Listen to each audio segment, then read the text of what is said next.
अस्सलाम वालेकुम स्टूडेंट्स, मैं उम्मीद करता हूँ कि आप सब खैरियत से होंगे। और आज हम पढ़ने जा रहे हैं जी चैप्टर नंबर 7।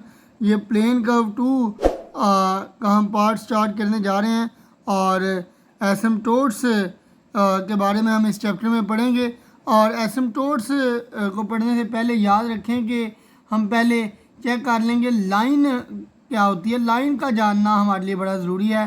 तो याद रखें कि इन प्लेन और 2D यानी कि प्लेन और 2D में, इन प्लेन और 2D shapes line has 3 types. तो कौन कौन से 3 टाइप्स होती हैं जी लाइन की? पहले नंबर पे याद रखें जी हॉरिजॉन्टल लाइंस,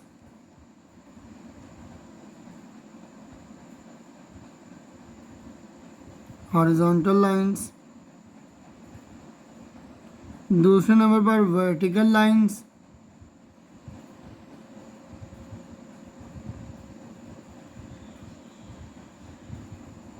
और तीसरे नंबर पर आ जाती हैं ओब्लीक और इंक्लाइंड लाइंस। ओब्लीक और इंक्लाइंड लाइंस। इसी तरह हाँ जी, अब बारी बारी इनको देखते हैं जी कि हॉरिजॉन्टल लाइन कौन सी होती है, वर्टिकल लाइन कौन सी होती है और ओब्लीक लाइन कौन सी होती है। तो याद रखें कि पहले नंबर पे हम डिस्कस कर लेते हैं जी हॉरिजॉन्टल लाइन को।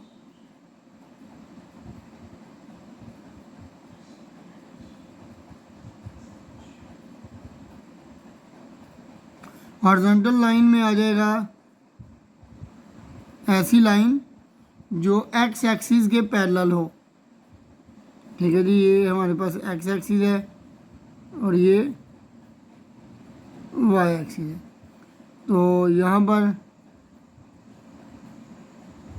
फर्ज किया ये कोई लाइन है और इसकी इक्वेशन पहले नंबर पे क्या होगी जी, y इज़ इक्वल टू, फर्ज किया ये फिक्स पॉइंट जो है ये हमारे पास a है। याद रखें कि यहाँ पर जो y का पॉइंट है वो फिक्स होगा और x के जो पॉइंट्स हैं इधर नेगेटिव और इधर पॉजिटिव ये चेंज होते जाएंगे। तो इसका जो इस लाइन की जो इक्वेशन होगी वो y is equal to some point होगी, वो हम कह लेते हैं कि a है। ठीक है, जिसी तरह अब वर्टिकल लाइन के बारे में देख लेते हैं।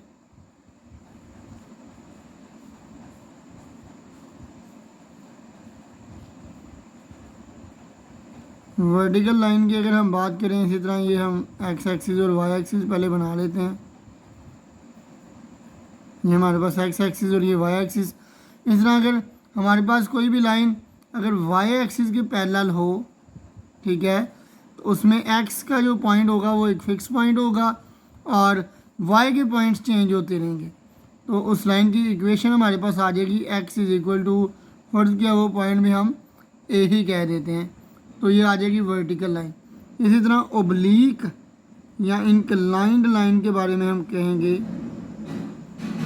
ओब्लीक और इंक्लाइंड लाइन।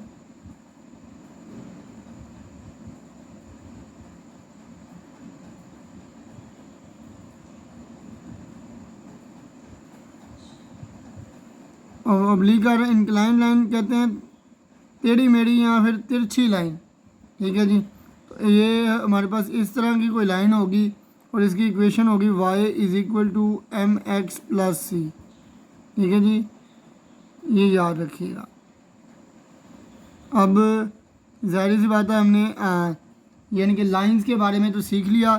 अब एसिम्पटोट्स के बारे में पढ़ते हैं कि एसिम्पटोट्स क्या होता है। A line which is approached by a curve, ऐसी लाइन जिसको कोई कर्व अप्रोच करती हो। ठीक है जी, तो ऐसी लाइन जिसको कोई कर्व अप्रोच करती हो उसे कहेंगे, क्या कहेंगे, एसिम्पटोट्स कहेंगे। अब आपको मैं कुछ एग्जांपल्स के ज़रिए थोड़ा सा बताता हूँ कि एसिम्पटोट्स है क्या। अब एसिम्पटोट्स की अगर हम बात करें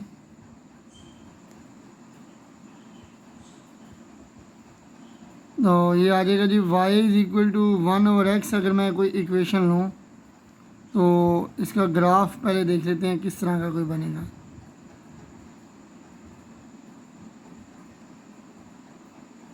ठीक है जी, ये कोई इस तरह का कोई ग्राफ बनेगा y is equal to 1/x का। अब याद रखें कि ये लाइन है, ठीक है जी, ये हमारे पास x एक्सिस की लाइन है और ये हमारे पास y एक्सिस की लाइन है।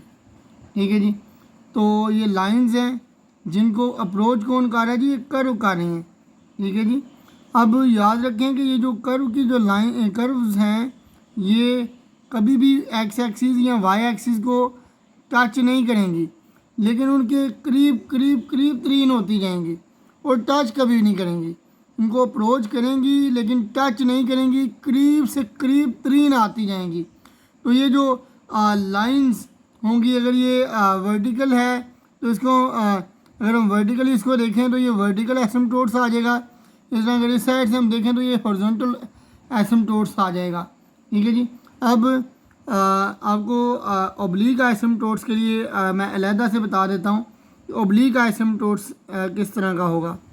उसके लिए हम कोई एक इक्वेशन ले लेते हैं जी, f of x is equal to x square minus x plus 4 over 2x plus 2। अब याद रखें कि इसकी कुछ इक्वेशंस इस तरह से होगी और इसका ग्राफ इनफैक्ट इस तरह से कोई इसका ग्राफ होगा और याद रखें कि यहाँ से कोई इसका ना एसिम्पटोट्स जो है वो गुजरेगा। अब ये जो कर्व्स हैं ये हमारे पास ये इसके करीब तरीन होती जाएंगी। ठीक है जी, लेकिन इस लाइन को टच नहीं करेंगी। तो ये जो हमारे पास लाइन है ना, ये हमारे पास ऐसी लाइन है जिसको ये जो कर्व्स हैं ये अप्रोच कर रही हैं। ठीक है जी, तो ये जो एसिम्पटोट्स होगा, ये जो लाइन होगी, ये एसिम्पटोट्स जो होगा ये ओब्लीक एसिम्पटोट्स होगा। ठीक है जी, अब आगे चलते हैं। अब एक्सरसाइज 7.1 है जिसका हम वर्किंग रूल सीख लेते हैं, फिर एक्सरसाइज 7.1 को स्टार्ट कर लेंगे। तो first of all arrange the given equation of curve into descending powers of x and y. यानी कि जो भी हमारे पास सवाल होगा, फ़र्ज़ किया कि हमारे पास कोई भी सवाल है तो x square y square plus x square y plus x plus 2, फ़र्ज़ किया ये कोई इक्वेशन है तो इसको आपने डिसेंडिंग ऑर्डर में लिखना है। यानी सबसे पहले जो हमारे पास टर्म होगी उसकी डिग्री सबसे हाईएस्ट होनी चाहिए, यानी 2 + 2 4 हो गई, इसकी 3, इसकी 1 और इसकी 0 है। तो ये डिसेंडिंग पावर्स में होनी चाहिए, सबसे बड़ी पावर पहले और सबसे छोटी पावर एंड पे होनी चाहिए। उसके बाद दूसरे नंबर पर है हमने फाइंड करना है जी हॉरिजॉन्टल एसिम्पटोट्स, और इसमें क्या होगा कि हमने इक्वेट करना है जो कोएफिशिएंट्स होंगे ना हाईएस्ट पावर ऑफ एक्स के।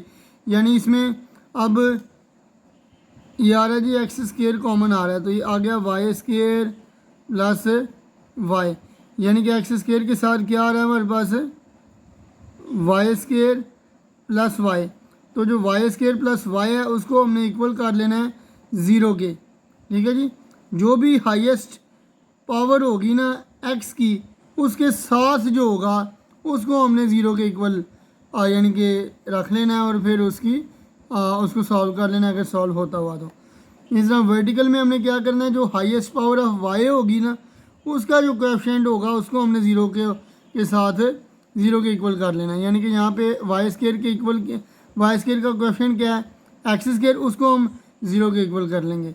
इसी तरह इंक्लाइंड या ओब्लीक आइसिम्पटोट्स फाइंड करने के लिए हम क्या करेंगे कि y is equal to m x plus C हमारे पास इक्वेशन होती है जी इंक्लाइंड आइसिम्पटोट्स के लिए, और उसमें हम जो भी वैल्यू होगी उसको हम उसमें x की जगह 1 यूज़ किया करेंगे और y की जगह m यूज़ किया करेंगे।